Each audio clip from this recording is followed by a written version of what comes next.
देख पारू, तूने मेरे बारे में जो कुछ भी सुना है ना, सब सच है। और मैं तुझसे सच नहीं छुपाना चाहता, लेकिन मैं तेरे से वादा करता हूं, मैं तेरे लिए खुद को बदल लूंगा। और कसम से जब से मैं तुझसे पहली बार मिला हूं ना, मन में सिर्फ एक ही ख्याल आता है कि बस अब और नहीं, अब जिंदगी पहले जैसी नहीं रहेगी।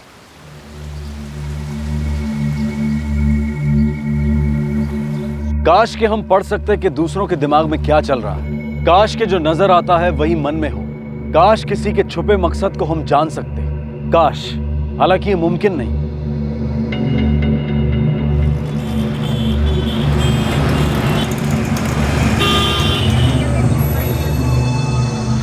पारुल बेन, एकदम नवी डिजाइन है, તમારા પર બહુ જ સારી લાગશે। दिखाइए।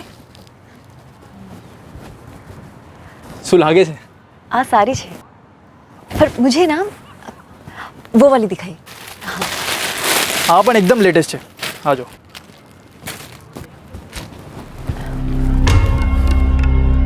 देख, तेरे को जो भी पसंद है, जितना भी पसंद है ले ले, ये मत सोच कितने का है, ठीक है? विनोद, अब आप आ गए हैं तो आप बताइए ना कौन सी साड़ी खरीदूं। पारुल, मेरे को क्या समझेगा ये सब साड़ी वाड़ी, ये सब तू ही देख ले।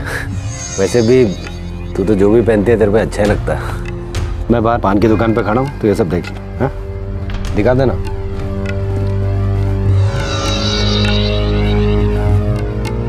શું કરું લક્ષ્મણભાઈ? સારી का बिल बनाओ कि नहीं? शो करो, कोई समझ नहीं पड़ती। विनोद भाई की होने वाली बीबी है ये। अरे पर 12 साड़ी पसंद की उसने। पूरे शहर में मेरे ही दुकान मिली थी क्या उसको? एक काम कर दो आप, थोड़ा ज़्यादा डिस्काउंट दे दो। हाँ ये सही है, पैसे दे तो भी ठीक, और नहीं दे तो भी हम क्या कर सकते हैं। कितना हुआ लक्ष्मण भाई? अब रहने दो ना विनोद भाई। अरे नहीं नहीं नहीं लक्ष्मण भाई, लगन से मारा, मुफ्त में नहीं लो। हाँ बताओ कितना हो? अरे दिखाओ यार, बराबर है ना? देखो, अगले हफ्ते लगन है हमारा, आपको आना है, कार्ड भिजवा दूंगा, भूलना नहीं। जय श्री कृष्ण।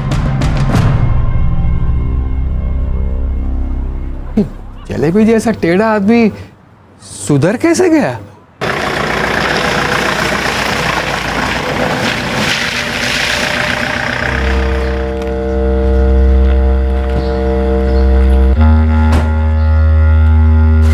जय श्री कृष्ण बा।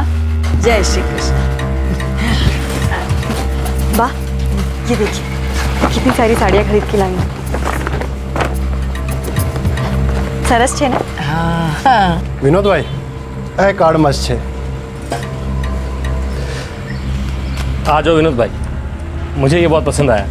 अरे यार, ये सब हमको क्या समझेगा, ये सब दुल्हन को दिखाओ, वही बताएगी। हाँ? पारुल, इन सब कार्ड में से एक सबसे अच्छा वाला कार्ड चुनो।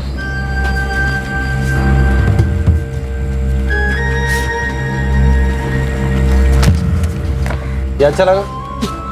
धीरेन, ये कार्ड की 5000 कॉपी छपवा दो। हाँ? सारे शहर में ये कार्ड बांटो, सबको बुलाना है शादी। ठीक है भाई, थाई जा से। पुनीत, तू पारुल को घर छोड़ के आ जा। भले विनोद भाई, चलिए भाभी। मैं ना ये सारी साड़ियाँ यहीं छोड़ के जा रही हूँ। अरे कहीं भी छोड़ दो, तुम्हारा ही घर है, और फिर एक हफ्ते बाद तुमको यहीं तो आना है।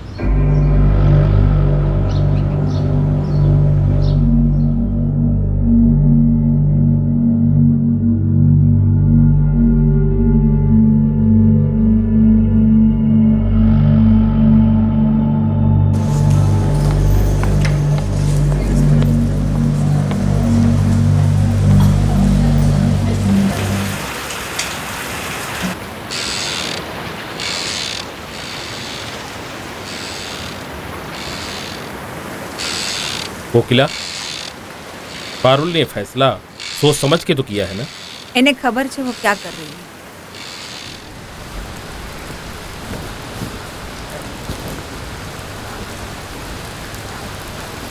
पारुल बेटा, क्यों थे हो मम्मी?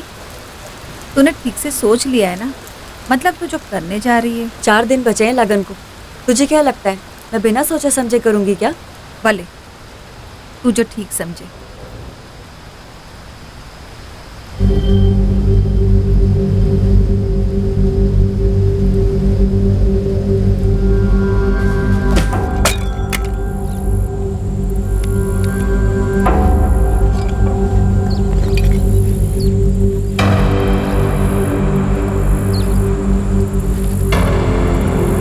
इससे हमला मैं करूंगा। तू ये ले विलास, माजी को तू पकड़ना और कंदर तू पारुल बहन को पकड़ना। ठीक है। પણ ફૂલજી अरे खबर तो पक्की है ना, मतलब वो घर में अपनी माँ और पारुल के साथ अकेला मिलेगा ना? अरे खबर पक्की छे, उनके आदमी मोरी कनल गांव गए हैं शादी के कार्ड बांटने। हम आज ही रात में उन सबको निपटा देते हैं। एक तरफ जोरों से शादी की तैयारी चल रही थी, दूसरी तरफ एक कत्ल की। हमलावरों के पास शादी वाले घर में हो रही हर घटना की सही जानकारी थी।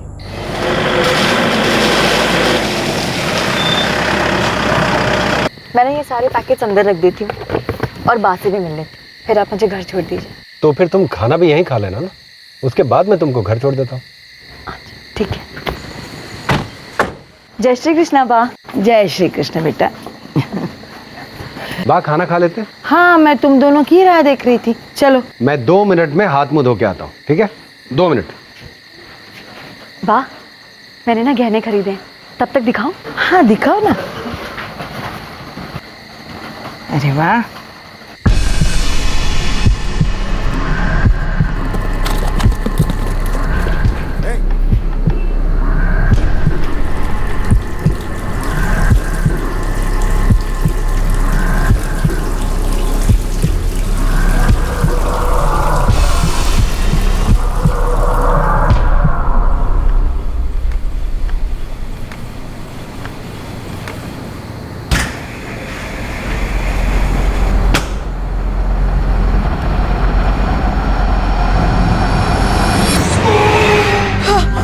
विनोद, विनोद, विनोद, विनोद।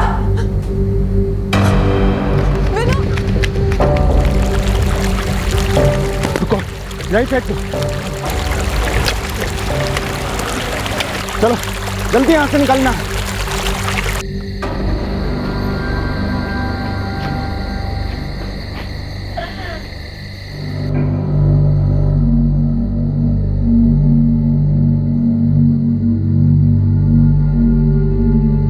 मैं विनोद का बीच का भाई धवल चौहान। विनोद हमारा सबसे छोटा भाई था। जब ये सब हुआ तब पारुल यहाँ विनोद और बा के साथ में थी। 3 लोग थे, उनमें से 2 ने मुझे और बा को पकड़ा, बोले अगर आवाज की तो जान से मार देंगे। तीसरा अंदर गया। कुछ देर बाद जब वो बाहर आया तो तीनों भाग गए। जब मैं अंदर आई तो देखा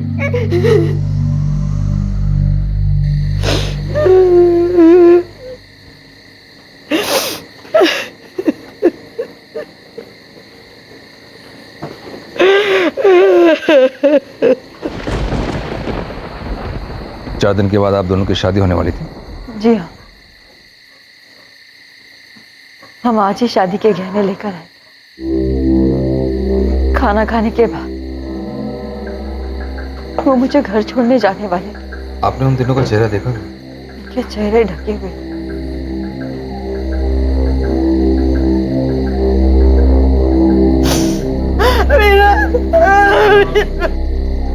सर, एक बात तो साफ है, वो तीनों विनोद चौहान को मारने के इरादे से आए थे, वरना इतने गहने खुले में रखे हैं और किसी ने हाथ तक नहीं लगाया। इसके साथ ऐसा होना कोई हैरानी की बात है।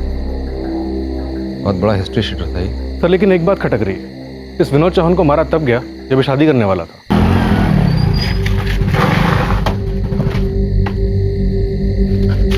विनोद भाई, विनोद भाई,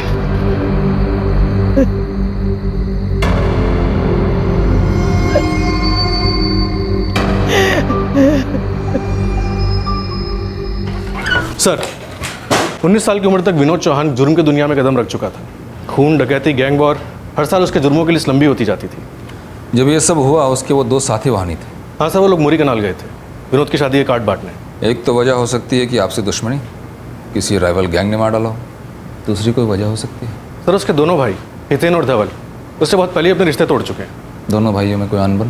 सर, वो दोनों ही अलग रहते हैं और दोनों खेती करते हैं। राम नाम सत्य है, राम नाम सत्य है, राम नाम सत्य है, राम नाम सत्य है, राम नाम सत्य है, राम नाम सत्य है, राम नाम सत्य है, राम नाम सत्य है, राम नाम सत्य है, राम नाम सत्य है, राम नाम सत्य है, राम नाम सत्य है, राम नाम सत्य है, राम नाम सत्य है, राम नाम सत्य है।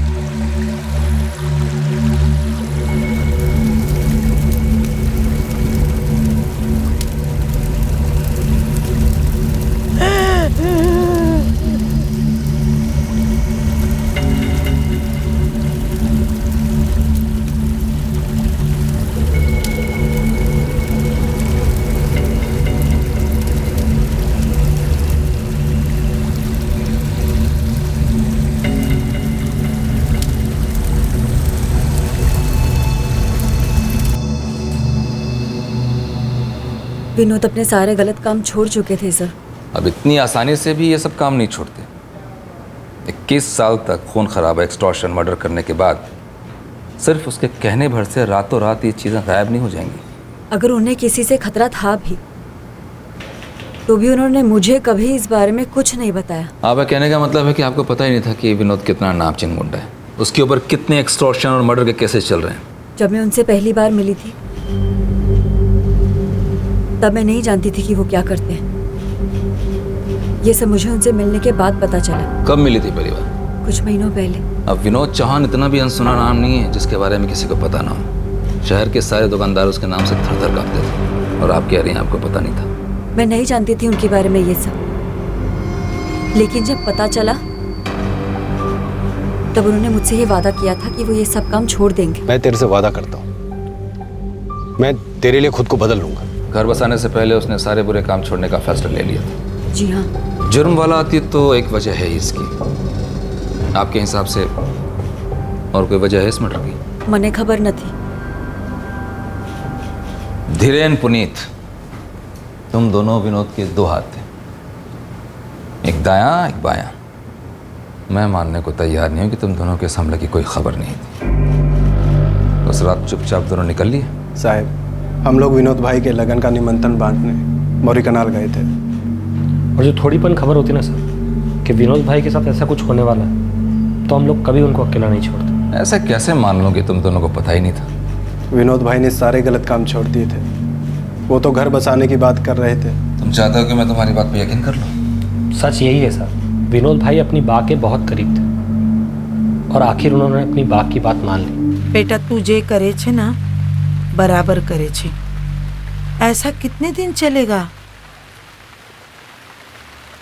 मैं भी थक चुका हूँ बा, मुझे भी अब एक अच्छी जिंदगी जीनी है। पहले खेती बाड़ी करते थे ना, बस वही करूंगा।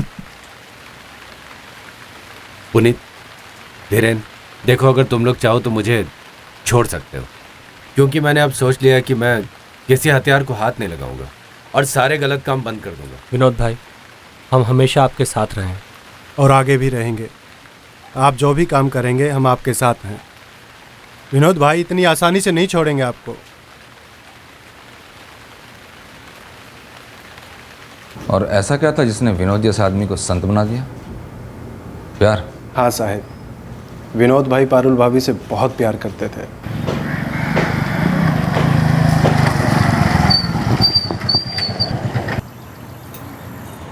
विनोद भाई, जिस औरत को आपने बाजार में देखा था उसका नाम पारुल सोलंकी है। शादीशुदा है क्या? पति को छोड़ चुकी है। आनंद मिस्त्री नाम है उसका, किराने की दुकान है उसका। एक बेटा भी है आनंद से उसका। तेरे को क्या लगता है, पसंद करेगी मुझे? कर से विनोद भाई, और बात करवा मैं सुबह दो। अभी वो अपने मायके बोर पा रही है। मैं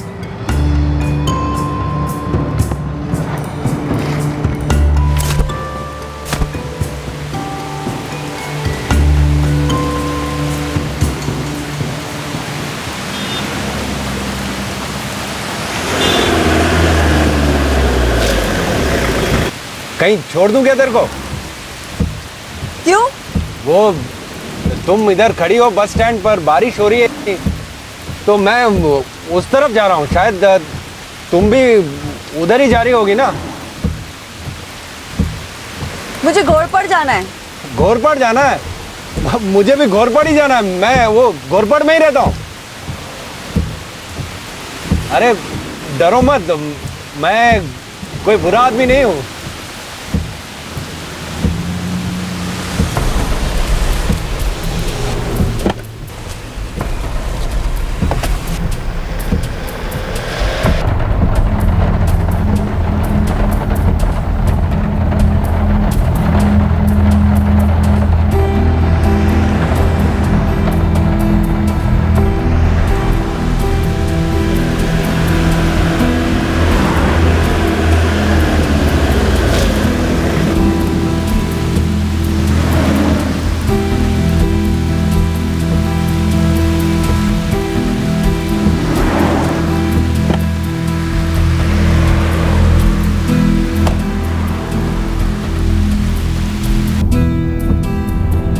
आप रोज घोरपड़ से बोरपारिया आते जाते हैं? हाँ, वो मेरा काम वो साइड पड़ता है ना, तो और आजकल तो घोरपड़ से बोरपारिया जाना अच्छा लगने लगा है।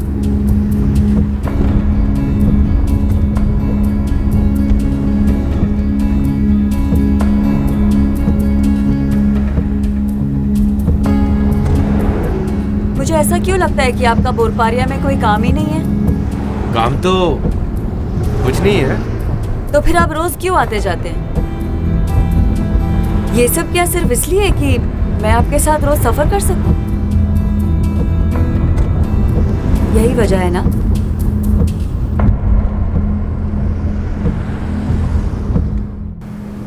बहुत टाइम बाद विनोद भाई ने पारुल भाभी को अपने दिल की बात बोल डाली और पारुल भाभी ने भी लगन के लिए हाँ कर दी। कहीं विनोद को मारने की प्लानिंग तो नहीं थी? सु बात करो तो साहब, ऐसा कुछ नहीं था। पारुल भाभी ने खुशी खुशी लगन के लिए हाँ की थी साहब, और ऐसी कोई बात कभी नजर तो नहीं आई। अभी विनोद फारूक की शान के गैंग में था, मगर विनोद भाई तो गैंग छोड़ चुके थे साहब। इससे पहले उसने हैदर बानवा का गैंग भी छोड़ा था ना? वो तो बहुत पहले की बात है साहब। सर, तीनों भाइयों को पुश्तैनी जमीन मिली थी। और विनोद तो ठहरा गुंडा। क्या वो दोनों भाइयों को धमका रहा था? वैसे सर, तीनों भाइयों में कभी जमीन नहीं। बापूजी के सामने ही हम लोगों ने विनोद से सारे संबंध तोड़ लिए थे। शुक्रिया सर, गांव में रहना मुश्किल हो गया था। सबको पता चल गया था कि हमारा छोटा भाई एक गुंडा हो गया है। बापूजी के सामने सारी जमीन का बंटवारा भी हो गया। एक गुंडा होने के बावजूद भी आपकी माँ ने उसके साथ रहना कैसे पसंद कर लिया? विनोद हम सब में छोटा था और बाका लाडला था।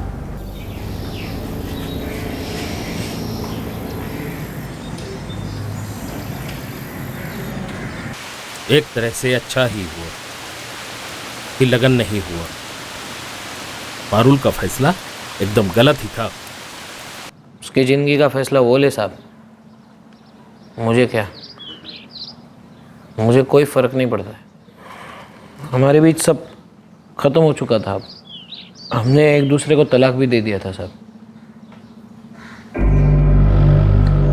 उसने तुम्हें और तुम्हारे बेटे दोनों को छोड़ दिया। पर सच कहूँ तो साहब उसका गलती नहीं है। मतलब हम दोनों में कभी बनी ही नहीं, ये तो होना ही था शायद। गलती दोनों का नहीं है, पर कभी कभार आपको लगता है ना कि सब ठीक है, ठीक होता नहीं है। विनोद चौहान को जानते हो? हाँ। पारुल ने जब उससे शादी का फैसला किया, सुन के तुम्हें धक्का नहीं लगा? धक्का क्या साहब, मेरी तो जैसे मति गुम हो गई थी। कुछ समझ में नहीं आ रहा था कैसे वो किसी गुंडे मवाली के साथ शादी कर सकती है। तो रोका क्यों नहीं उसे? समझाया उसे? नहीं, हमारे भी बातचीत बंद हो चुकी थी। मतलब हम छुट्टा छेड़ा के लिए अर्जी दिए थे 8 महीने पहले। 1 महीने पहले छुट्टा छेड़ा हो गया, तो उसके बाद शादी का कार्ड देखा मैंने, मुझे भी भेजा था। क्या करता, हंस के टाल दिया बस। तुम्हारा बेटा? नहीं, वो नहीं संभल पाया अभी तक। पारुल के जाने के बाद बस ऐसे गुमसुम सा रहता है। जीरे बाप बेटे बस दोनों। तुम्हें नहीं लगता कि विनोद ने पारुल को जबरदस्ती इस रिश्ते में फंसा के रखा हुआ था? मतलब वो चाह के भी निकल नहीं पा रही हो। देखो, ये वाकई ताज्जुब की बात है कि पारुल ऐसे आदमी के साथ प्यार में कैसे पड़ी। पर साहब एक बात पक्की है, इस मर्डर से पारुल का कोई लेना देना नहीं हो सकता। पारुल ऐसी नहीं है, ऐसा है। वो एक जाना माना मुजरिम था। पुलिस यकीन नहीं कर पा रही थी कि वो अचानक ऐसे जुर्म की दुनिया छोड़ सकता है। इस जुर्म के पीछे जाती दुश्मनी का भी कोई एंगल नजर नहीं आ रहा था। बचता था सिर्फ एक एंगल, जुर्म से जुड़ा उसका अतीत। यहाँ उसके कत्ल की कई वजहें हो सकती थी।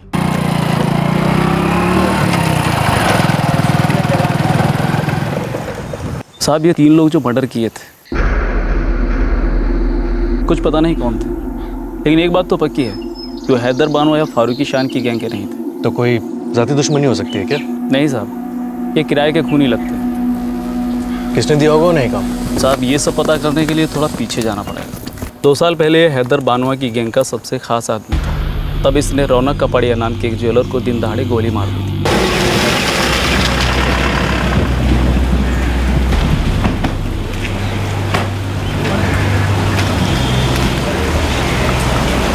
क्या रौनक भाई, 2 महीने का टाइम दिया तुमको। हाँ, 12 फोन किया, ना तुम फोन उठाता है ना तुम्हारा पैसा आता है। अरे विनोद भाई, कहाँ से लाऊं 50 लाख रुपए? धंधा भी नहीं है। जितना बन पड़े मैंने हैदर भाई को दे दिया। अब आप हर रोज मांगते रहेंगे तो मुझे तो अपना धंधा छोड़ के आपकी गैंग में काम करना पड़ेगा। साला बाप दादा के जमाने से ये सोना चांदी का बिजनेस कर रहा है। इतना दबा के रखा है कि तेरे आने वाली 7 पुश्ते खाएगी, और बोलता है कि पैसा नहीं है। तो ले, आज से तेरा ये धंधा ही बंद। हाँ?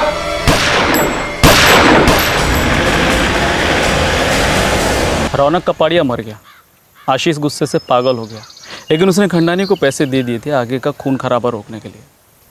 तो क्या ये आशीष अपने बाप के खून का बदला ले रहा है? अब बाप के खून का बदला कौन नहीं लेना चाहेगा? सबकी नाक में दम कर रखा था इसने।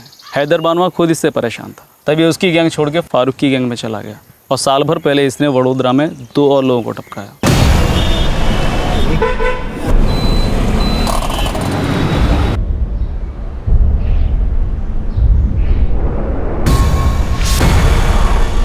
विनोद भाई, एक बार बात कर लें क्या?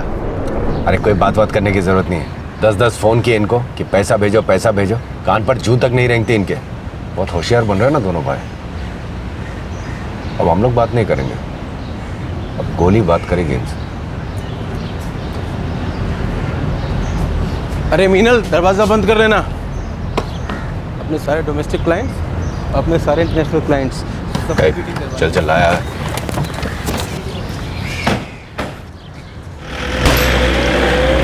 सांगवी भाइयों का कंस्ट्रक्शन का काम था। ये विनोद चौहान अपना सारा काला धंधा छोड़ना चाह रहा, कहीं इसलिए तो इस पे वार नहीं हुआ? हो भी सकता है। वैसे भी जो दुश्मन थोड़ा भी कमज़ोर पड़े तो सामने वाला हथियार उठाने से चूकता नहीं है। यही होता है इस धंधे में। साहब, ये खून खराबा विनोद चौहान जैसे लोगों का काम है। मैं एक सीधे साधा धंधे वाला हूँ। अपने बापू के खून के बाद उनका धंधा संभाला है, और मेरा सारा समय इसी में निकल जाता है। उसने जो तुम्हारे साथ किया उससे तुम्हें धक्का तो बहुत लगा होगा। साहब, जिसके सामने उसके बापू का खून हो जाए उसे भूल तो नहीं पाएगा। मेरी आंखों के सामने गोली मार दी थी मेरे बापू को। तो तुम चाहते ही होगे कि विनोद चौहान जैसा आदमी मारा जाए। मुझे इस बात का जरा भी दुख नहीं है कि विनोद मारा गया, लेकिन साहब, मेरा घर बार है, धंधा है, ये बदला बदला लेना मेरे बस से बाहर है। सर, आशीष के कॉल रिकॉर्ड्स और कॉन्टैक्ट से ऐसा कुछ नहीं लगता है इस केस में उसका कोई हाथ होगा। और बड़ौदा के सांगवी, उनका कोई हाथ हो सकता है? सर, वो दोनों ही कमाने वाले थे। दोनों के पीछे छोटे बच्चे हैं, और दोनों की बीवियां किसी तरह से अपनी गृहस्थी संभालने में लगी हुई हैं। मुझे नहीं लगता उन लोगों को ही हाथ होगा। विनोद ने रौनक कपाड़िया को तब मारा जब वो हैदर बानवा के ग्रुप में था। सांगवी ब्रदर्स को तब जब वो फारूकी शान के ग्रुप में था। सर, उसका इन दोनों गैंग्स को छोड़ना उसके खून की वजह हो सकता है। वो जुर्म की दुनिया छोड़ना चाहता था, और हो सकता है इन दोनों गैंग्स को उसके इस फैसले से कोई खतरा महसूस हो। उसके ऊपर ऑलरेडी संघवी और रौनक के मर्डर केसेस चल रहे थे, और संघवी के मर्डर केस में से 6 महीने पहले ही जमानत मिली थी। मुझे भी लगता है ये दोनों गैंग्स कहीं ना कहीं से इसमें शामिल हैं। वो तीनों लापता हमलावर, कोई नहीं जानता वो कौन है, कहाँ छुपे। सर, मुझे लगता है हमें इन दोनों गैंग से पूछताछ करनी चाहिए।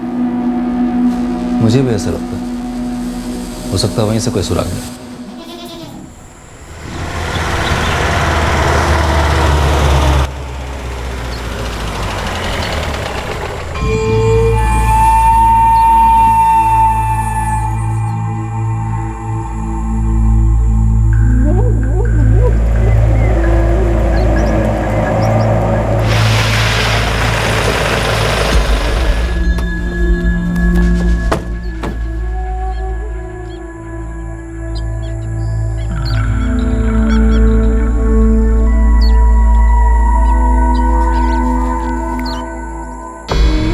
साहब ये हमारे गैंग का काम नहीं है साहब। तो किसका काम है? यही तो पता नहीं चल रहा साहब। विनोद ने गैंग छोड़ने से पहले बोला था कि वो काम छोड़ना चाहता है। दुश्मनी की बात तो तब होती जब वो खुद का गैंग बनाने की बात करता। हो सकता है तुम्हें ऐसा लगा हो कि कहीं वो वापस हैदर बानवा के गैंग ज्वाइन ना कर ले। नहीं साहब, हैदर और मेरे भी समाधान हो चुका है साहब। हम लोगों ने अपना अपना इलाका बांट लिया है। अब वो अपने इलाके में काम करता है, हम लोग अपने इलाके में काम करते हैं। अब हमारे बीच में कोई भी लफड़ेबाजी, कोई खून खराबा नहीं होता है साहब। वो 3 हमलावर कौन थे? साहब हमने पूछताछ की थी, पर ये पेशेवर लोग नहीं लगते हैं साहब। तुम्हें कैसे मालूम? साहब अब हमारा भी खबरी नेटवर्क होता है, कहाँ क्या चल रहा है सब ध्यान रखना पड़ता है। काम में भले हाथ ना हो पर नजर तो रखनी पड़ती है ना साहब। अब अगर ये जाने माने लोग होते तो कब की जानकारी मिल जाती। ये सुपारी लेके टपकाने वाले लोग नहीं है साहब। सही कह रहा है फारूक, मांडवली हो गई है हमारे बीच। एरिया बांट लिए हम लोग। विनोद चौहान को किसने मारा? जिसको उसके मरने से फायदा था। किसे उसके मरने का फायदा है? क्या मालूम, मेरी गैंग तो वो साल भर पहले ही छोड़ चुका है। गैंग छोड़ा, दुश्मनी तो हुई होगी। साहब सीधी बात है, देखिए वो फारूकी की गैंग में काम जरूर करता था, लेकिन मेरा एरिया छूता तक नहीं। फिर दुश्मनी किस बात की? और वैसे भी वो धंधा छोड़ने वाला था, तो रही सही कहा सुनी भी खत्म हो चुकी।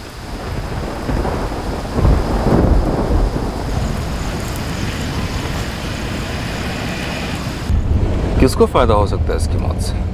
और ये कोई गैंग्स की दुश्मनी का मामला भी नहीं है और ना ही किसी की जाती दुश्मनी का मामला लगता है। 3 लोग, न किसी गैंग का हिस्सा, न कोई पेशेवर मुजरिम, कोई क्रिमिनल रिकॉर्ड भी नहीं है इनका। ऐसे गायब हुए खून करके कोई सुराग भी नहीं है इनका सर।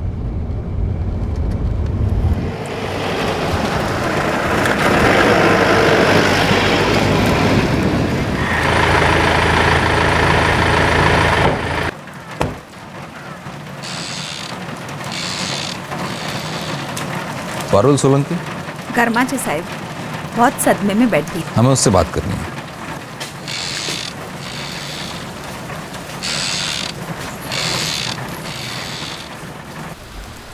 कुछ याद आ रहा है आपको?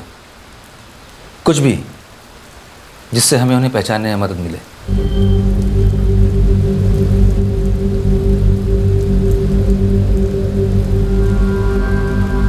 नहीं, वो तीनों एकदम से अंदर आ गए और उनके चेहरे ढके हुए थे, इसलिए मैं ठीक से देख ही नहीं पाई उनको। हो सकता है उन लोगों ने आपस में एक दूसरे को गलती से नाम लेके बुलाया हो। उनमें से किसी ने भी एक दूसरे को नाम लेके नहीं बुलाया।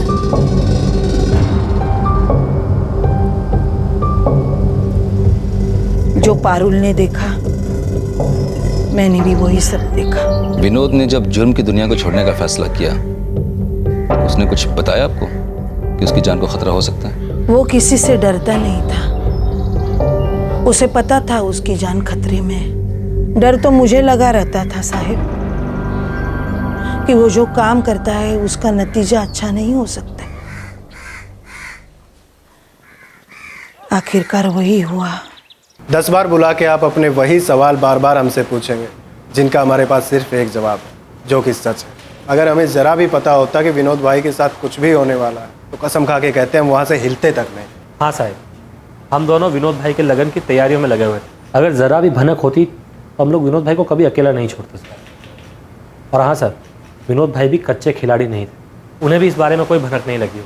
3 लोग जिन्हें अच्छी तरह से पता था कि विनोद कब घर पर अकेला होगा और कब तुम दोनों उसके साथ नहीं होगे। घर पे सिर्फ 2 औरतें थीं। हैरानी की बात तो यह है कि जो खुद ऐसे मर्डर्स प्लान करता था, उसका मर्डर भी उसी तरीके से हुआ। किसी की बुरी नज़र लग गई साहब विनोद भाई, वरना जब वो गैंग में थे तो किसी माइके लाल की हिम्मत नहीं थी उन्हें हाथ लगाने की। और जब ये सब कुछ छोड़कर सीधे रास्ते पे चलना शुरू किया तो ये सब हो गया। ऊपर वाला ही जाने साहब क्यों हुआ, किसने किया और किस लिए किया। इस केस में किसी भी तरफ से कोई सुराग नहीं मिल पा रहा। एक ऐसा आदमी जिसे सब डरते थे, ऐसे मार दिया गया। हो सकता है उसके गुनाहों का ही नतीजा, लेकिन सिर्फ इसीलिए हम इस केस को नहीं छोड़ सकते। इसे सुलझाना तो होगा ही।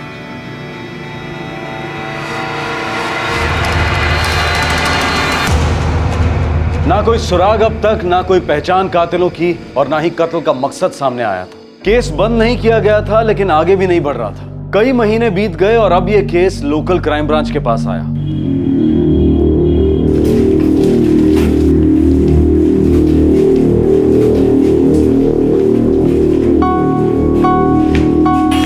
Sir, Vinod Chauhan murder case की फाइल देखिए, कोई सुराग नहीं मिल रहा है। तुम्हें क्या लगता है? सर, सारे एंगल्स की जांच हो चुकी है, कोई भी एंगल छूटा नहीं है। ना ही कोई क्रिमिनल बैकग्राउंड का मामला है और ना ही कोई पर्सनल दुश्मनी है। अभी तक ये पता नहीं लगा है कि वो 3 लोग कौन थे और कहां से आए थे।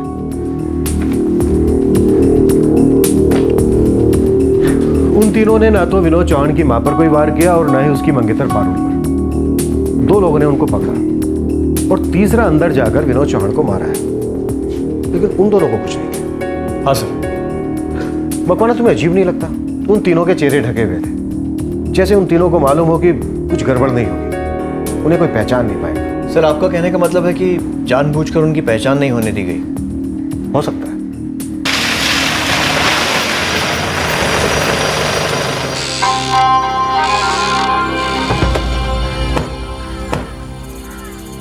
पारुल यहाँ नहीं है साहब। कहाँ गई है? वो अपने पहले पति आनंद मिस्त्री के घर वापस लौट गई। पहला पति? उसका तो तलाक हो गया था ना? जी साहब।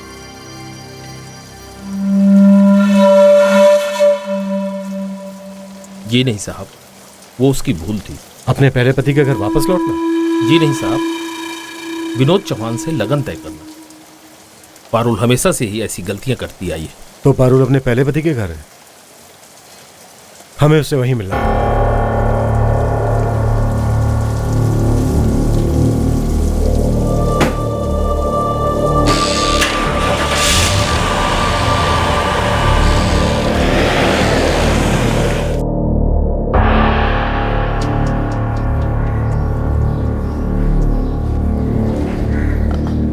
आनंद, मुझे माफ कर दो। जो कुछ भी हुआ, जो तुमने सहा, जो हर्ष ने सहा, वो सब मेरी गलती थी। पारुल, जो भी कुछ हुआ उसे भूल जाओ। शायद वो होना जरूरी था। उससे तुम्हें पता तो चला कि तुमने क्या खोया है।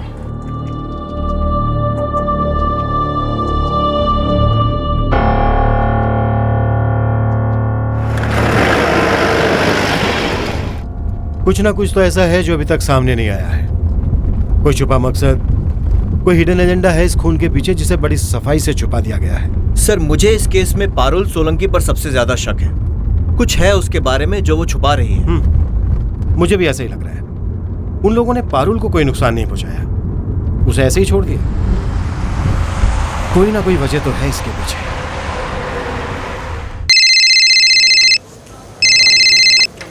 हेलो, आनंद मिश्र।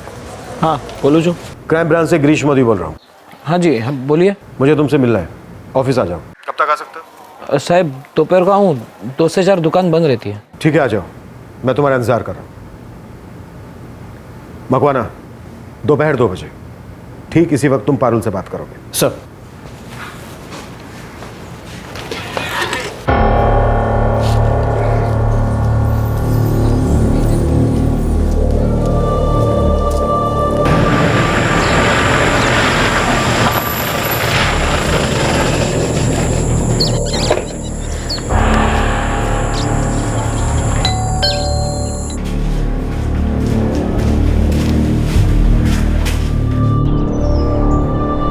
मैं बहुत परेशान थी, टूट सी गई थी मैं। फिर तुम अपने पहले पति के पास वापस लौट आई, जिससे तुम्हारा तलाक हो चुका है। नहीं, वो आए थे मेरे पास। जो कुछ भी हो साहब, पर हम कभी पति पत्नी थे। हमारा एक बेटा भी है। हमारे बीच मतभेद थे, मनभेद नहीं थे।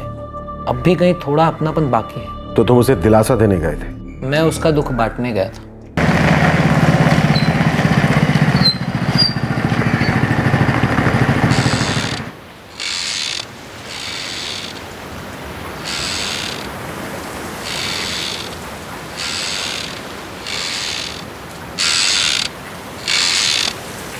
पारुल केम छे बा? वो उदास है, सदमे में बैठी है।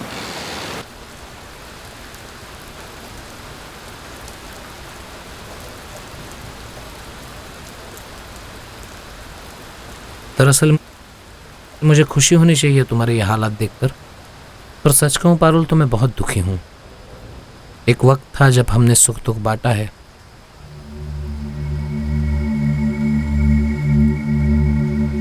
मैं पहले ही तुमसे ये कहना चाहता था कि तुम्हारा विनोद के साथ लगन ठीक नहीं है। विनोद जैसे इंसान के साथ तुम पूरी जिंदगी नहीं जी सकती, पर कह नहीं पाया। तुमने भी तो जैसे ठान सी ली थी। मैं अंदर से टूट चुकी थी आनंद। मैं अपना जीवन जीना चाहती थी। तुम्हारा जीवन भी तुम्हारे साथ था, तुम्हारा जीवन साथी भी तुम्हारे साथ था। तुम ही चली गई। हर्ष अभी तक ये स्वीकार नहीं कर पाया है कि तुम जा चुकी हो। वो अभी भी तुम्हें याद करता है।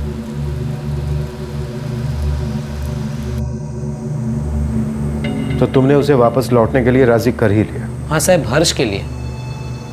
उसी के लिए मैं चाहता था कि पारुल वापस आ जाए। हर्ष पर ही बहुत ज्यादा असर हुआ था पारुल के चले जाने का। मैं अपनी जिंदगी जीने के लिए वापस आई। तो पहले क्यों चली गई थी? मेरे और आनंद के बीच सब कुछ ठीक नहीं था। क्या ठीक नहीं था? किस बात पर नहीं बनती थी? हम लोग एक दूसरे के साथ नहीं रह सकते थे। शादी के 14 साल के बाद ये बात तुम्हारी समझ में आई? कभी कभी बहुत समय लग जाता है ये समझने में कि जैसा हमने सोचा था वैसा हमेशा होता नहीं है।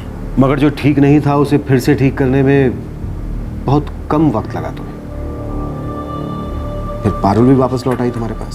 एक नई जिंदगी की तलाश ने पारुल को पूरी तरह से बर्बाद कर दिया था।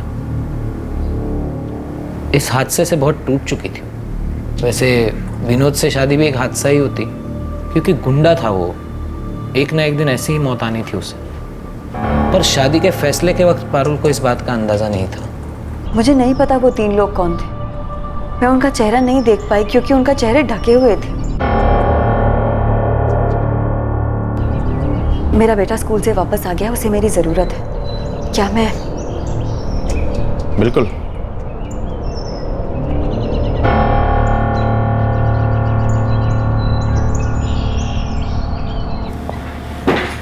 आनंद मिस्त्री,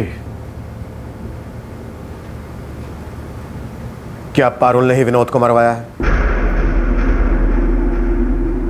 कैसी बातें कर रहे हैं साहब? पारुल एक सीधी सादी सी औरत है जो गलत रिश्ते में फंस गई थी बस।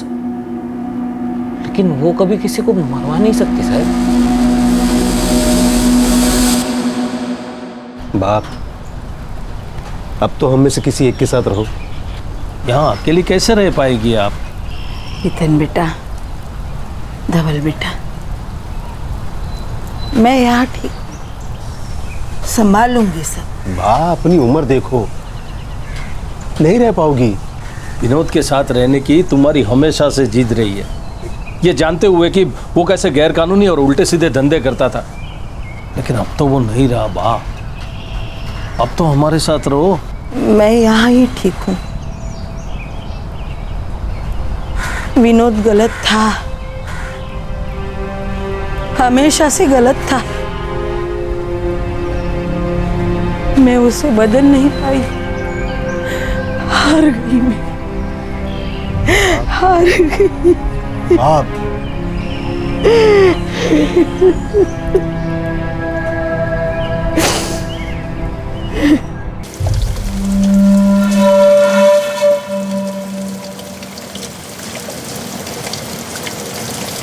उसने कभी हमारी बात नहीं मानी, हमेशा अपनी चलाती है।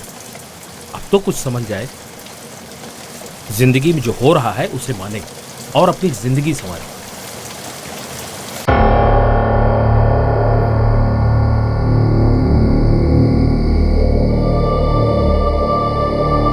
पारुल, मैं बहुत खुश हूं कि तुम इस घर में वापस आ गई।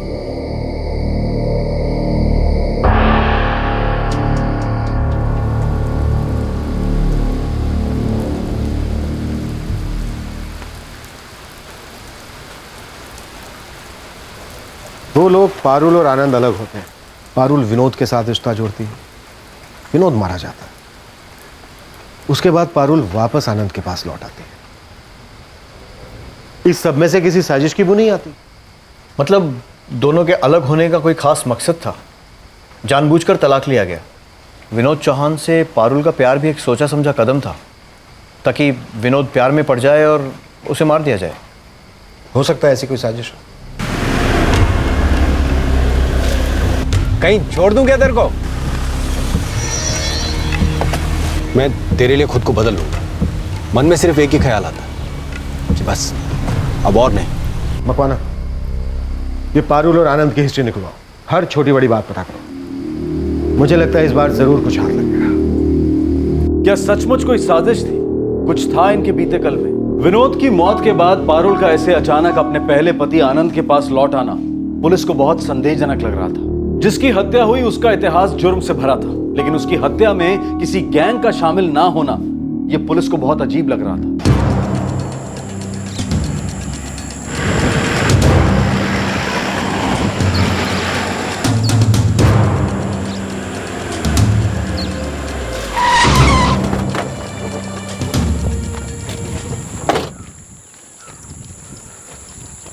हाँ वेल जी, बोल, क्या पता चला? साहब, ये पारुल और आनंद बड़ी जानी मानी लव स्टोरी है इनकी। पर विनोद चौहान से इसका कुछ लेना देना था क्या? वो तो नहीं पता साहब, लेकिन 14 साल पहले जब इन लोगों का प्यार हुआ था तो दोनों का अपने घर वालों के साथ बहुत झगड़ा हुआ था। आनंद तब 26 साल का था और पारुल तब कुछ 20 साल की थी। मुझे ना समझ में ही नहीं आ रहा है कि अगर बापूजी को हम दोनों के बारे में पता चलेगा ना तो वो क्या बोलेंगे। कभी ना कभी तो पता चलेगा ना पारुल। बता दो उनको। मैं बता दूं या तुम साथ चलोगे? हाँ, मैं आऊंगा। पहले तुम्हारे बापूजी से बात करेंगे, फिर मेरे बापूजी को बताएंगे। तैयार रहना, दोनों उछल जाएंगे। लगन अगर करूंगी तो उसी से करूंगी। सुन ले, अपने हाथों से गला दबा के मार दूंगा। तूने इस बारे में सोचा भी तो? इतनी मेहनत करने की कोई जरूरत नहीं है। अगर मेरा लगन उससे नहीं हुआ ना तो अपने आप को मार डालूंगी मैं। बहुत जबान चलाती है। मेरी इज्जत मिट्टी में मिलाई ना तूने, तो सोच ले, मैं भूल जाऊंगा कि मेरे कोई बेटी भी है। हाँ तो शू बोले छे पारुल बेटा, हमेशा बड़ों के खिलाफ जाना जरूरी है क्या? हमेशा अपनी मनमानी करेगी? मम्मी, अगर तू और बाबूजी मेरी बात मान लोगे ना तो मुझे अपनी मनमानी करने की जरूरत ही नहीं पड़ेगी। अरे उस लड़के से रिश्ता करके बिरादरी में हमारी नाक कटवाएगी क्या? और इस रिश्ते के लिए उस लड़के के घर वाले भी राजी नहीं होंगे, तू देख लेना। बापूजी, मैं पारुल को बहुत चाहता हूँ और मैं उसी के साथ लगन करूंगा। जब तूने नक्की कर ही लिया है तो मुझे पूछने का नाटक क्यों कर रहा है? देख बेटा, बिरादरी में हमारी भी कुछ इज्जत है और तुम दोनों उसे मिट्टी में मिलाकर ही चैन लोगे। देख, तुझे जो करना है कर, मुझे ये रिश्ता मंजूर नहीं है। और मैं भी किसी भी हालत में पारुल को नहीं छोड़ूंगा। ठीक है, फिर भूल जाओ कि तुम्हारे कोई माँ बाप भी हैं।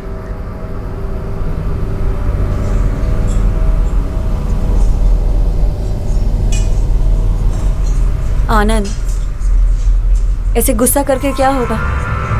कुछ ना कुछ तो सोचना ही पड़ेगा ना। पता है पारुल, अब हमें वही करना होगा जो हमको ठीक लगे। मतलब हम हमारे माँ बापूजी के विरुद्ध जाएंगे? अगर हम ऐसा करते हैं तो वो फिर कभी हमारा मुंह नहीं देखेंगे।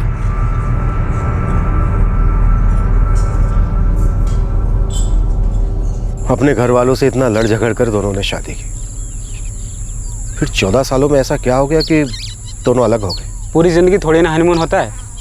जब इंसान साथ में आसमान से ज़मीन पर पैर रखता है तब जिंदगी का व्यवहार समझ में आता है, तब सबकी ज़रूरत पड़ती है। मेरे बापूजी ने अपना लगन स्वीकार कर लिया। लगन स्वीकार कर लिया, लेकिन हमें तो नहीं स्वीकार किया ना। मुझे तो नहीं अपनाया, बोल दिया जाके दूसरे घर में रहो। हाँ तो तुम्हारे बापूजी ने क्या अलग किया? आनंद, मैं माँ बन चुकी हूँ और अब मुझे समझ में आता है मेरे माँ बापू के दिल की बात। वो लोग बूढ़े हो रहे हैं, उन्हें ज़रूरत है हमारी, और मुझे भी तो याद आती है ना उनकी। तुम्हें अच्छी तरह से पता है तुम्हारे बापूजी को मैं फूटी आंख नहीं भाता। हाँ, लेकिन इससे हम दोनों अलग तो नहीं हो रहे हैं ना। और पहले भी उनके मना करने पर भी हम दोनों अलग नहीं हुए थे। अगर इस उम्र में मैं उनसे मिलने जाती हूँ तो क्या खराबी है आनंद? मेरे माँ बापूजी हैं वो। मैंने कहा ना, तू उनसे नहीं मिलोगी बस। क्यों नहीं मिलोगी?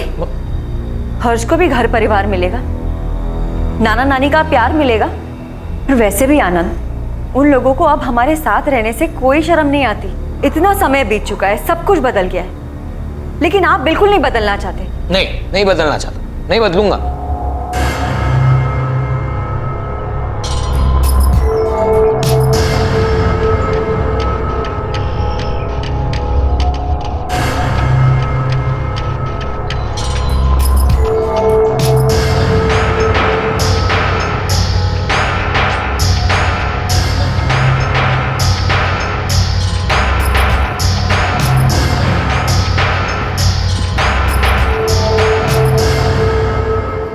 मैं जा रही हूँ।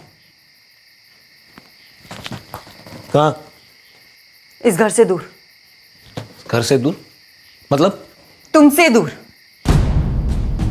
मैंने तुम्हारे लिए मेरा घर छोड़ा, बाबा जी को छोड़ा तुम्हारे साथ ये घर बनाने के लिए। मैंने भी वही सब किया था आनंद। सब कुछ छोड़ छाड़ के आई थी यहाँ मैं तुम्हारे साथ। और ऐसे ही छोड़ छाड़ के चली भी जाओगी? मुझे तलाक चाहिए। मैं तुम्हारे साथ नहीं रह सकती अब, बस। ठीक है, जाओ। मैं भी नहीं रहूंगा तुम्हारे साथ, लेकिन एक बात याद रख, मैं तुम्हें हर्ष को ले जाने नहीं दूंगा। वो मेरा बेटा है। पर इन सब में विनोद चौहान बीच में कहां से आ गया? साहब, पहले आनंद और पारुल ने तलाक की अर्जी दी, फिर पारुल विनोद चौहान से मिली, उसने तलाक होने का इंतजार किया, फिर शादी की तैयारी शुरू हो गई।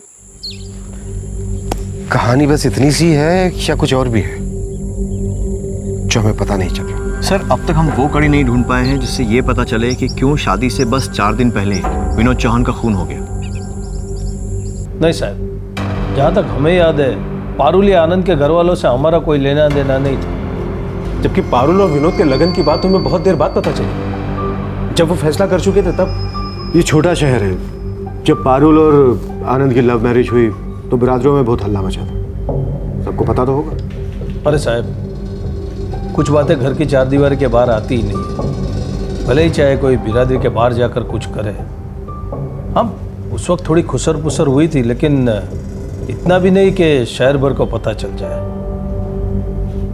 अब तो बोलते बोलते जबान भी थक गई है साहब। जरा भी खबर होती कि ऐसा कुछ होने वाला है तो विनोद भाई के साथ होते हम लोग। क्या ऐसा भी हो सकता है कि विनोद पारुल को बहुत पहले से जानता हो, पारुल और आनंद के अलग होने के पहले से? कुछ ऐसा हुआ हो कि कोई पुरानी वजह झगड़ा बन गई हो?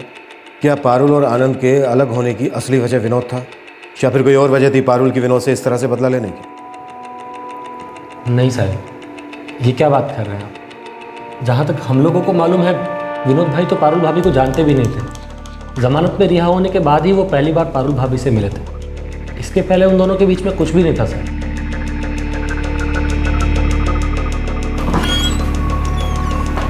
सर, पारुल के फ़ोन रिकॉर्ड्स की जांच कर ली है, कुछ नहीं मिला। कुछ समझ में नहीं आ रहा है। 3 लोग खून करके चले गए और किसी को कोई खबर नहीं है कि वो थे कौन, कहां से आए थे तीनों, उसे क्यों मारा? मकवाना, ये विनोद चौहान का केस कभी सॉल्व भी होगा या फिर ऐसी गोल गोल चक्कर लगाते रह जाएंगे हम लोग? सर, ये कोई अंदरूनी गैंग वॉर भी हो सकती है, कोई अंदरूनी साजिश हो सकता है। उन्हें बाहर से बुलवाया गया हो। 3 लोग जिन्हें कोई नहीं जानता आए, काम करके चले गए, न मकसद पता चला और न ही कोई सबूत मिला।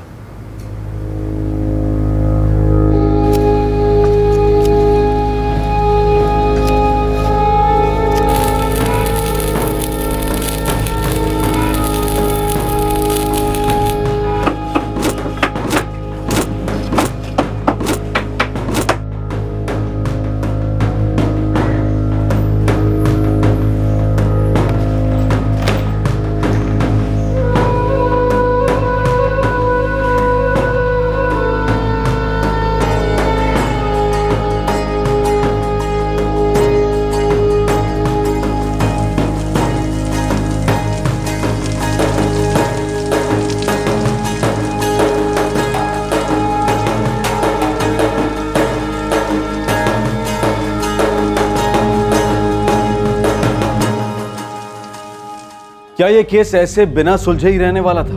हमलावरों या उनसे ये हत्या करवाने वालों के बारे में कोई सुराग नहीं मिल रहा था। किसी जाती दुश्मनी के भी कोई आसार नजर नहीं आ रहे थे। अचानक एक ऐसा नजरिया सामने आया जिस पर अब तक किसी का ध्यान ही नहीं गया था।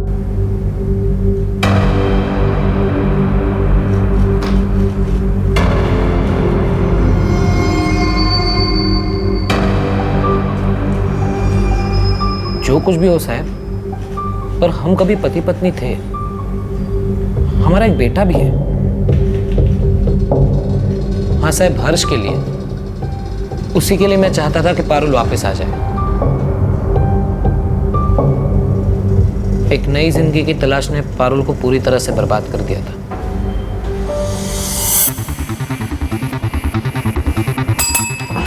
सर, मकवाना, मुझे लगता है अब तक हम इस केस को गलत नजरिए से देख रहे थे। एक एंगल को तो अब तक हमने छुआ ही नहीं। पारुल ने आनंद को छोड़ा है। ये भी तो हो सकता है कि आनंद नहीं चाहता हो कि पारुल और विनोद की शादी हो। पर उसने अपनी मर्जी से पारुल को तलाक दिया था। फिर भी इस एंगल के बारे में हमने नहीं सोचा है। मकवाना, ये जो तीनों हमलावर हैं, हो सकता है आनंद के साथ इनका कोई रिश्ता हो। पता लगाओ।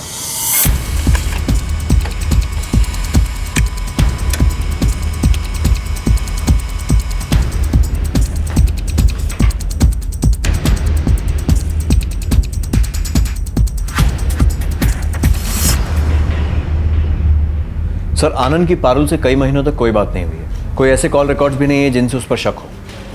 बल्कि अगर आनंद ने इस खून की साजिश की होती तो हमें उसके कॉल रिकॉर्ड्स में कोई सुराग ज़रूर मिलता, उन खूनियों को किए गए कॉल्स खून के पहले या खून के बाद में। लेकिन यहाँ पर खून से 2 दिन पहले और 3 दिन बाद तक आनंद ने अपने फ़ोन से किसी से भी कोई भी बात नहीं की।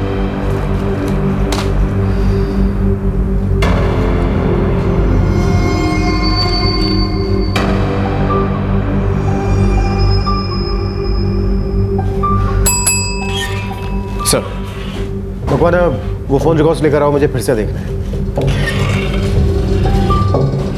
सर, मर्डर से 2 दिन पहले और 3 दिन बाद तक कोई फोन कॉल ही नहीं है। Yes sir. 5 दिन तक किसी से कोई बातचीत नहीं। जी हाँ। मतलब उसने अपना फोन बंद कर दिया होगा। हो सकता है सर।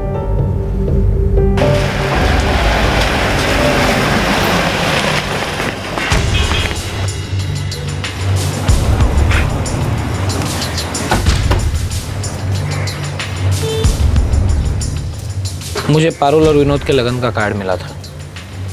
उसने पूरे शहर को बुलवा दिया था। लोगों को जैसे बस बातें बनाने का मौका मिल गया था। सब मुझसे अगर पूछते थे ये क्या हो रहा है आनंद भाई, सुना आनंद भाई, तुम्हें पता था आनंद भाई, तो मुझे किसी को कोई जवाब नहीं देना था, बस बंद कर दिया फोन।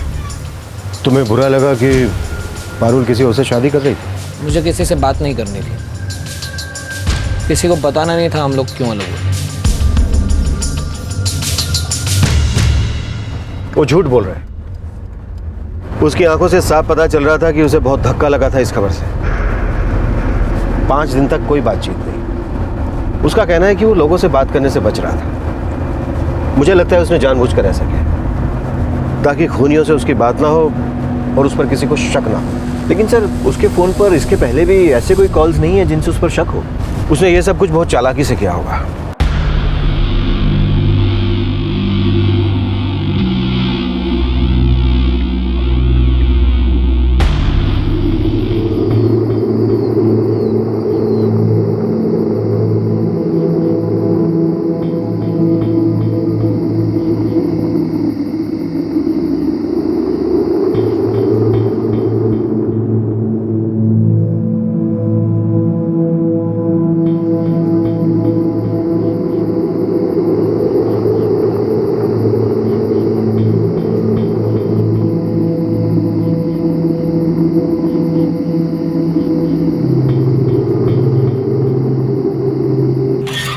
सर, आपका शक सही निकला।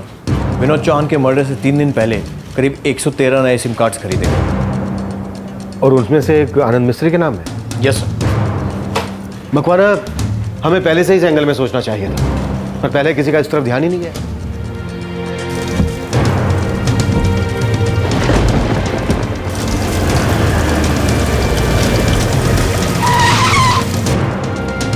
हाँ साहब, ये वही आदमी है जिसने सिम खरीदा था। 100%।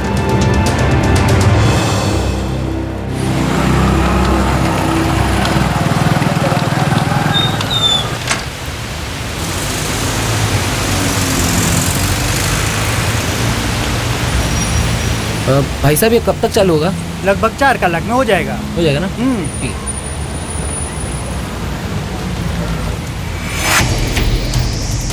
थैंक्स। ठीक है सर। जिन लोगों से आनंद ने बात की उनमें से एक का नाम फुलजी है। ये पास के ननकू गांव में दिहाड़ी मजदूर है। लेके आओ उसे। कहाँ लेके जा रहे हो? अरे मैंने किया क्या साहब? अरे साहब,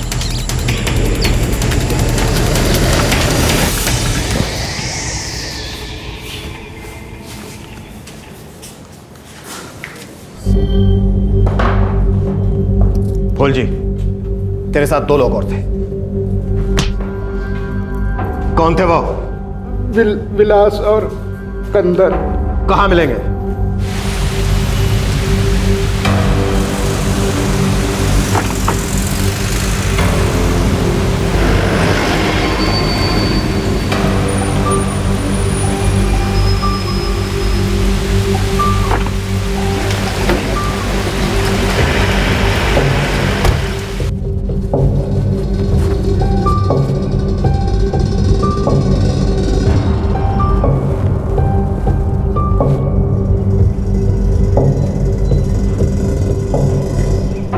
शुभदेव,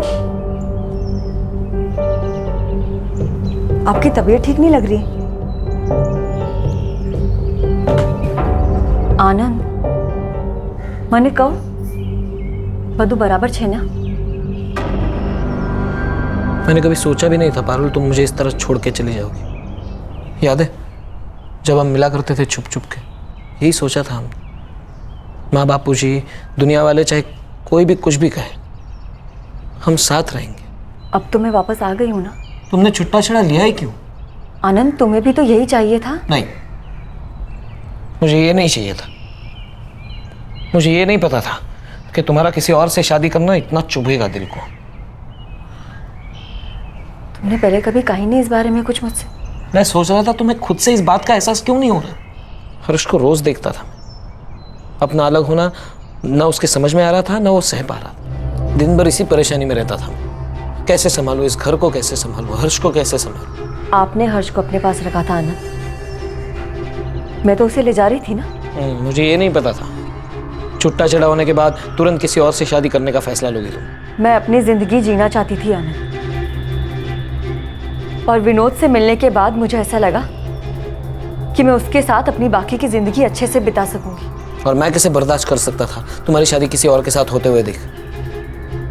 दिल चलता था मेरा तुम्हारा उसका शादी का कार्ड देखकर।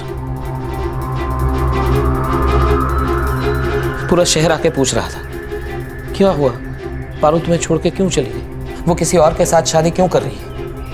कोई जवाब नहीं था मेरे पास। हर्ष पर क्या बीत रही थी कुछ पता है तुम्हें? आनंद, विनोद को कहीं तुमने तो नहीं मरवाया ना?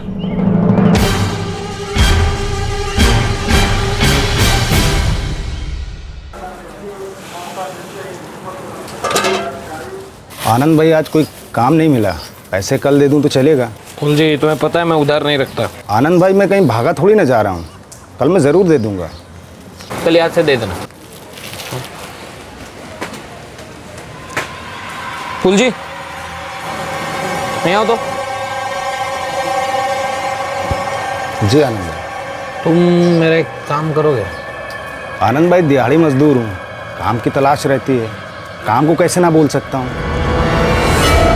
आनंद भाई, विनोद भाई कितना खतरनाक आदमी है, आप बरोबर जानते हैं ना। देख, उसे तुझ पे कोई शक नहीं होगा, तुझसे कोई खतरा होगा ये वो सोच भी नहीं सकता है। और मैं हूं ना, मैं बताऊंगा ये सब कब करना है, ठीक है? आराम से हो जाएगा सब। और वैसे भी मैंने सुना है कि सब बुरे काम छोड़ रहा है वो अभी। ना आनंद भाई, मुझे डर लग रहा है। किसी को साथ लेके जाना ना, कोई जान पहचान वाला होगा ना। हाँ, और मुफ्त में करने को थोड़ी बोल रहा हूँ मैं। देख, इतना पैसा दूंगा कि 1 साल ऐश से कट जाएगा, समझ फूल जी। मैं नहीं चाहता कि मेरी पत्नी उसकी पत्नी बने। लोग थूकेंगे मुझ पर। 1 साल तक का पैसा, और जब चाहे मेरी दुकान से राशन उठा लेना।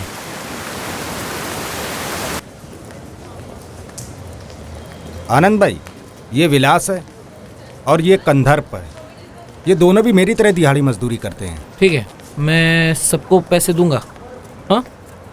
और फ़ोन करके बताऊंगा काम कब करना है। अपना नंबर दो तुम। 444-56-7865।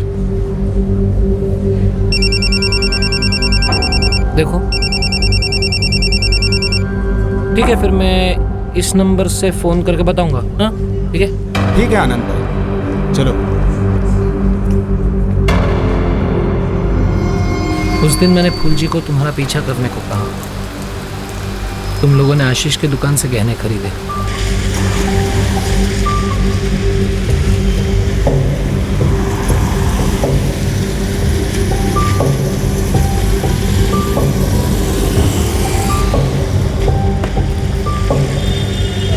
सुन, तू मोरी कनल गांव जाके सबको निमंत्रण बांट के आ जा। भाले विनोद भाई। हाँ? और याद से सबको देना, किसी को मेरी शादी में आने के लिए डर नहीं लगना चाहिए। हाँ? मैंने फूल जी, कंदर पर विलास को उस रात हमला करने को कहा। हम आज ही रात में उन सबको निपटा देते हैं।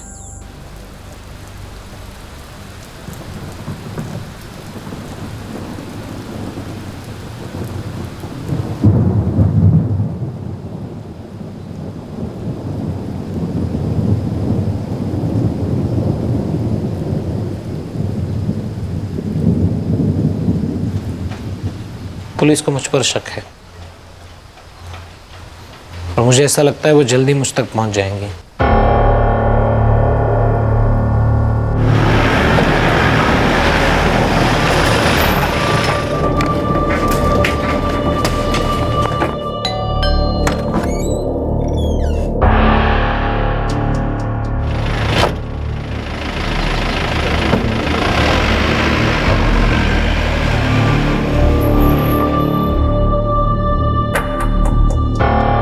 नहीं, पारुल को कुछ नहीं पता। मैंने ये सब मेरी इज्जत बचाने के लिए किया है।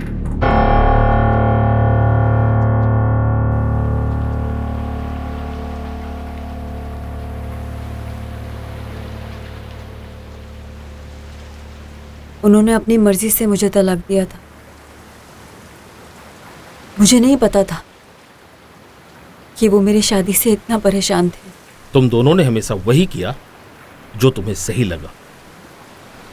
घर वालों में झगड़े होते हैं, मनमुटाव होता है, मगर घर बार जोड़ के रखना तुम दोनों का काम था। तुम दोनों को आपस में बैठकर सब सुलझाना चाहिए था, तो बातचीत से सब हल हो जाता है। मगर इस बात का क्या मतलब कि क्या करना चाहिए था और क्या नहीं। अब जो भी हुआ, तुझे अपनी बाकी की जिंदगी ऐसे ही गुजारनी है।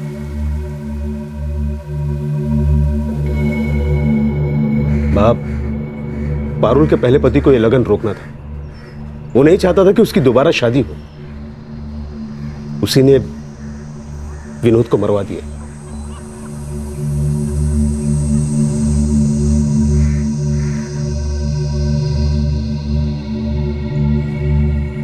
मेरे दिमाग में तो ये बात ठीक से जा ही नहीं रही। जब विनोद भाई को प्यार हो गया, लगन करके घर बसाने की बात सोच लिया, ये धंधा छोड़ने की बात सोच लिया, तब मर्डर हो गया। और ये मर्डर पारुल भाभी के पति ने करवाया।